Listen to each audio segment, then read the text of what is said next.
Oui, tout à fait. C'était à l'époque un signal faible sur quelque chose qui est devenu complètement mainstream aujourd'hui, puisqu'on est tous équipés en smartphone. Parfois, on en a plusieurs dans la poche, couplés à d'autres form factors comme la tablette ou ce qu'on appelle plus communément les phablettes qui envahissent le marché et qui finalement aujourd'hui développent des nouveaux usages qu'il faut appréhender et accompagner notamment les entreprises dans ces nouvelles perspectives. Ce qu'on a pu constater, c'est un trafic desktop qui s'est effrité hier en hier, qu'on a dans un premier temps compensé avec des nouveaux dispositifs mobiles pour nos Mobi Note. Et en fait, pour réellement compenser cette baisse de trafic, on a essentiellement travaillé sur la conversion. On n'a pas essayé de gagner du trafic additionnel avec des nouveaux canaux d'acquisition, mais on s'est plutôt focalisé sur notre outil de business pour lui apporter des couches servicielles, des couches d'amélioration permettant de retrouver un retour à la croissance et de la croissance profitable.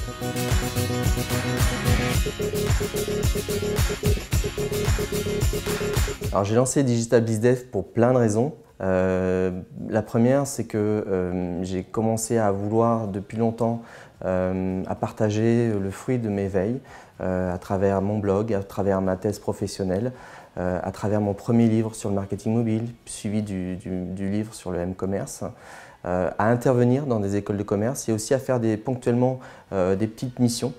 Et finalement cet été, j'ai eu une forme de déclic en me disant voilà, c'est peut-être le temps pour moi de me lancer complètement dans cette activité en ayant un spectre consulting et un spectre formation. Et dans les deux cas, dans une perspective de les accompagner du mieux que possible dans un écosystème qui est en mouvance perpétuelle et dans laquelle on a besoin d'expertise, de retour d'expérience pour se forger une meilleure opinion dans les dispositifs à mettre en place. On parle de transformation digitale, de transformation mobile, il y a beaucoup de keywording dans ces aspects-là. J'aime davantage recentrer la discussion autour du Mobi Note, donc avoir une approche davantage Mobi Note first, puisque c'est lui finalement qui adopte tant le mobile que le desktop que le magasin pour effectuer ses achats. Et à ce titre-là, l'idée c'est d'avoir une meilleure compréhension, avoir les bons insights pour poser les bonnes briques technologiques permettant de développer son business.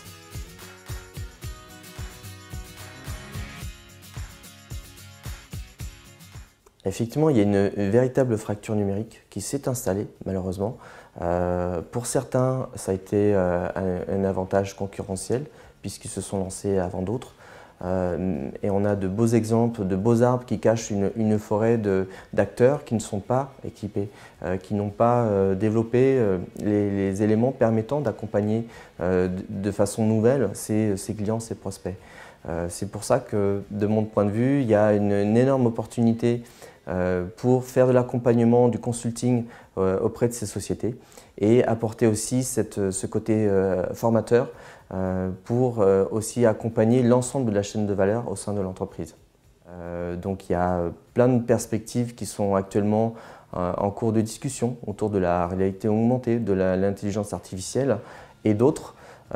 Et en fait, le fin mot, c'est d'être en veille permanente et faire évoluer les mentalités aussi au sein de l'entreprise et d'être en phase avec les attentes de ses utilisateurs, puisque quand on n'en est pas, ces utilisateurs ont la faculté très souvent de trouver mieux ailleurs.